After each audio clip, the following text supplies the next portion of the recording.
semuanya, perkenalkan nama saya Tiara Amelia Putri. Saya dari Prodi DKV. Di sini saya akan menjelaskan tentang materi-materi yang telah saya pelajari selama semester genap ini dalam mata kuliah karakter building. Selamat mendengarkan semuanya. Citra diri atau gambaran diri atau yang biasa disebut juga dengan self-image merupakan gambaran mengenai diri individu atau jati diri seperti yang digambarkan atau yang dibayangkan. Untuk mendapatkan citra yang baik tidaklah mudah.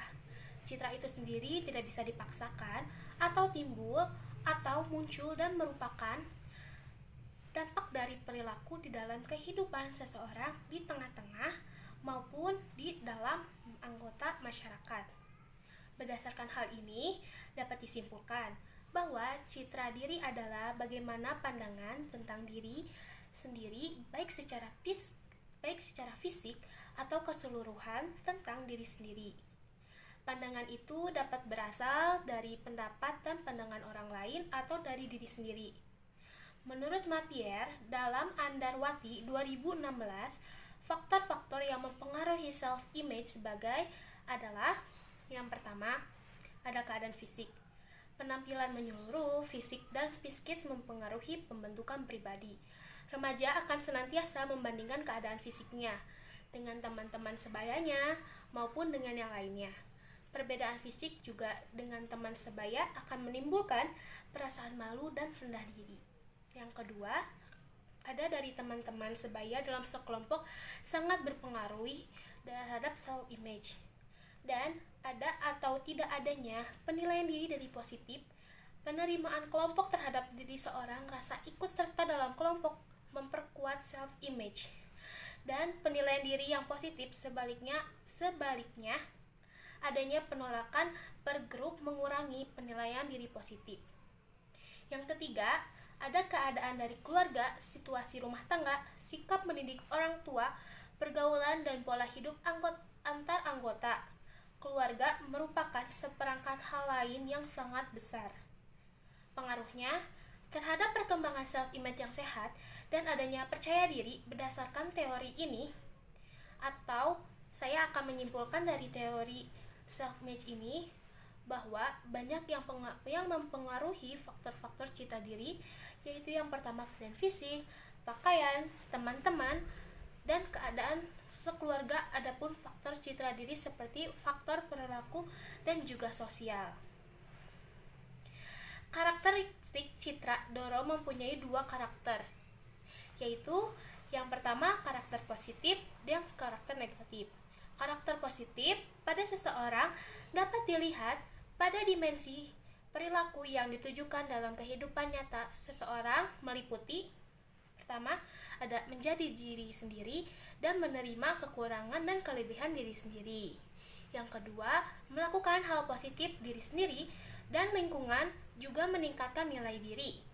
Yang ketiga, menghargai perbedaan dan lingkungan, tidak menyalahkan lingkungan juga. Nah, yang keempat, mengevaluasi semua tindakan yang telah kita lakukan. Yang kelima, menghargai kelebihan dan kehebatan orang lain. Yang keenam, siap meminta maaf jika ternyata dia memang melakukan kesalahan. Nah, di sini saya akan menjelaskan juga dari citra diri negatif. Yang pertama, minder atau tidak percaya diri. Yang kedua, sombong, takut gagal, takut tertolak, pembuktian diri. Yang ketiga, rasa tidak aman, ingin menjadi orang lain. Yang keempat, merasa tidak mampu menyerah pada situasi ataupun keadaan. Yang kelima, mudah tersinggung. Berdasarkan materi di atas, citra diri positif dan negatif dapat disimpulkan juga nih sebagai bahwa orang yang memiliki citra positif adalah yang melakukan hal yang positif, menghargai kelebihan, menerima kekurangan diri sendiri, jujur, adil, dan sebagainya. Sedangkan bagi orang yang memiliki citra diri negatif adalah orang yang tidak percaya diri, selalu ingin menjadi orang lain, sombong, dan menyerah pada situasi. Selanjutnya, saya akan menjelaskan materi tentang disiplin. Di sini saya akan menjelaskan tentang materi tanggung jawab. Tanggung jawab adalah kemampuan untuk bertanggung jawab atas tindakan dan keputusan kita sendiri. Memiliki karakter tanggung jawab merupakan hal yang sangat penting dalam kehidupan, karena kita akan memungkinkan untuk menjadi pribadi yang bisa dipercaya, dihormati, dan diandalkan orang-orang lain. Nah, ada beberapa cara untuk membangun karakter tanggung jawab, antara lain yang pertama, mengakui kesalahan. Pertama-tama, penting untuk belajar mengakui kesalahan dan menerima konsekuensi dari tindakan kita sendiri. Hal ini dapat membantu kita memahami bahwa setiap tindakan memiliki konsekuensi dan tak bertanggung jawab juga atas tindakan tersebut. Nah, yang kedua, untuk menepati janji. Jangan pernah membuat janji yang tidak dapat kita tepati. Jika kita telah berjanji untuk melakukan sesuatu, maka kita harus bertanggung jawab untuk memenuhi janji tersebut. Nah, yang ketiga, mengambil inisiatif. Sebagai orang yang bertanggung jawab, kita harus belajar mengambil inisiatif dalam tindakan kita sendiri. Jangan menunggu orang lain untuk memberitahu kita apa yang harus kita lakukan. Namun, kita juga harus proaktif dalam mengambil tindakan. Nah, yang keempat, memprioritaskan tugas. Belajar untuk memprioritaskan tugas dan menyelesaikan tugas yang paling penting terlebih dahulu. Hal ini akan membantu kita untuk memenuhi tanggung jawab kita dengan lebih efektif. Nah, yang kelima, menjadi konsisten. Jangan tanya bertanggung jawab untuk sesuatu awal, namun harus tetap konsisten. Dalam menjalankan tanggung jawab kita, harus konsistensi adalah kunci untuk membangun karakter tanggung jawab yang kuat. Dengan mempraktikkan hal-hal tersebut di atas secara konsisten, kita dapat membangun karakter tanggung jawab yang kuat dan menjadi pribadi yang dapat dipercaya dan diandalkan oleh orang lain. Rendah hati adalah karakter yang sangat penting untuk dimiliki oleh setiap individu. Hal ini karena sifat rendah hati dapat membantu seseorang untuk memperoleh kepercayaan dari orang lain, menghindari konflik yang tidak perlu, dan membangun hubungan yang harmonis dengan orang lain. Di sini saya akan memberikan beberapa tips yang membantu seseorang untuk membangun karakter rendah hati. Yang pertama, berlatih untuk mendengarkan. Mendengarkan orang lain dengan sungguh-sungguh merupakan langkah pertama dalam membangun karakter rendah hati. Dengan benar-benar mendengarkan, kita dapat menghargai pandangan orang lain yang memberikan perhatian yang pantas kepada mereka. Yang kedua, mengakui kesalahan. Nah, rendah hati juga berarti memiliki kemampuan untuk mengakui kesalahan dan kekurangan kita sendiri. Hal ini dapat membantu kita untuk terus belajar dan memperbaiki diri sendiri. Yang ketiga, menghargai kontribusi orang lain. Ketika kita bekerja dalam tim atau bersama-sama dengan orang lain, kita harus menghargai kontribusi orang lain. Ini dapat membantu kita untuk menghindari sifat egois dan menunjukkan rasa penghargaan pada orang lain. Yang keempat, menghindari perilaku sombong. Perilaku sombong dapat menghambat kemampuan kita untuk belajar dan tumbuh. Oleh karena itu, penting untuk kita untuk menghindari perilaku sombong dan belajar untuk menerima saran dan kritik dari orang lain. Yang kelima, bersyukur dan rendah hati. Akhirnya, penting untuk bersyukur dan rendah hati dalam segala hal. Dengan bersyukur dan rendah hati, kita dapat memahami segala sesuatu yang kita miliki merupakan anugerah dan tidak perlu dipamerkan. Dengan mengikuti tips di atas secara konsisten, seseorang dapat membangun karakter rendah hati yang kuat. Hal ini akan membantu dalam memperoleh kepercayaan dan menghormati orang lain, serta membantu dalam membangun hubungan yang harmonis dengan orang lain. Integritas adalah karakter yang sangat penting dalam kehidupan. Karakter ini juga mencakup kejujuran, kepercayaan, dan konsistensi dalam tindakan dan perilaku seseorang.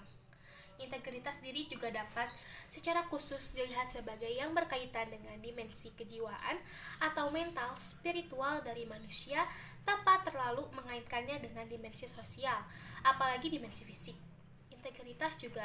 Integritas diri juga dapat dilihat sebagai sikap mental kejiwaan yang selalu konsisten dalam menyangkut dalam menjalankan kehidupannya. Dia hidup konsisten dengan nilai-nilai baik dan benar yang dapat diyakininya. Keyakinan itu bukan sebagai yang bersifat buta, melainkan yang masuk akal dan dapat diterima oleh banyak orang. Orang lain mengakuinya sebagai yang memiliki integritas diri justru karena mereka ikut membenarkan konsistensi yang dimiliki oleh orang tersebut beserta nilai yang dianutnya. 16-26 dari survei lisan yang pernah dilakukan kepada sejumlah pimpinan dunia usaha dan eksekutif puncak perusahaan di dalam seluruh dunia, Adrian Gostick dan Dana Telford dalam buku mereka, keunggulan integritas disebut beberapa karakteristik yang secara konsistensial diperlihatkan oleh orang yang berintegritas tinggi, yaitu menyadari bahwa hal-hal kecil itu penting, menemukan yang benar saat orang lain hanya melihat warna abu-abu, bertanggung jawab, menciptakan budaya kepercayaan, menepati janji, peduli terhadap kebaikan yang lebih besar, jujur dan rendah hati, bertindak bagaikan tengah diawasi, serta konsisten. Berikut adalah beberapa tips yang dapat membantu seseorang membangun karakter integritas. Yang pertama, berpegang teguh pada nilai etika. Penting untuk memiliki nilai-nilai yang kokoh dan berpegang teguh pada nilai-nilai tersebut. Ini akan membantu seseorang dalam membuat keputusan yang benar dan mempertahankan integritas diri sendiri. Yang kedua, bertanggung jawab atas tindakan. Seseorang yang memiliki integritas harus bertanggung jawab atas tindakannya.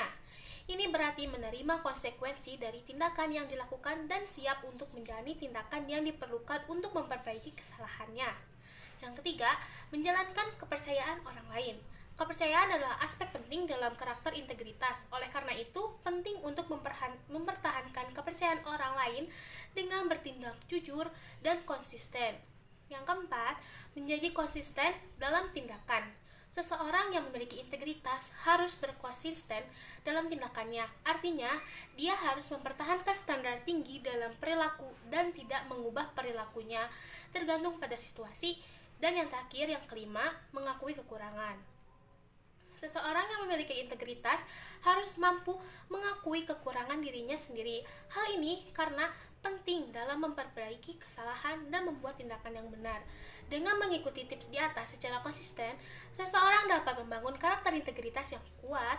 Hal ini akan membantu dalam mempertahankan hubungan baik dengan orang lain dan membangun reputasi yang baik sebagai individu yang dapat dipercaya dan dihormati.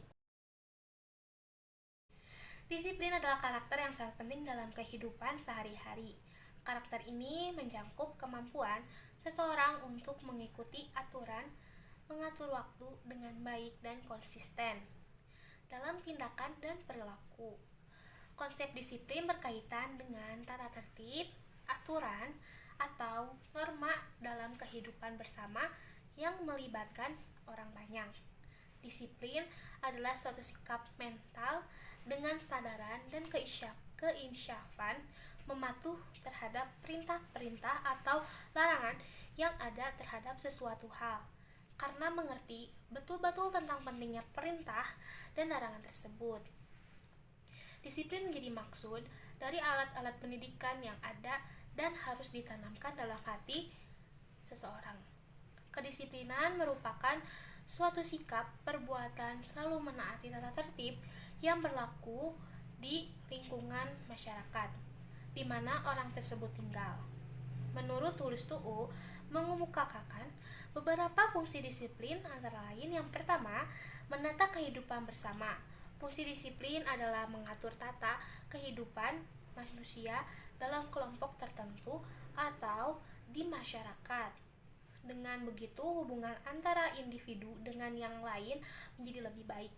Yang kedua, membangun kepribadian. Kepribadian adalah keseluruhan sifat tingkah laku dan pola hidup seseorang yang tercermin dalam penampilan, perkataan, dan perbuatan dalam sehari-hari. Lingkungan yang berdisiplin baik sangat berpengaruh terhadap kepribadian seseorang, apalagi seorang siswa yang sedang tumbuh kepribadiannya. Yang ketiga, melatih kepribadian.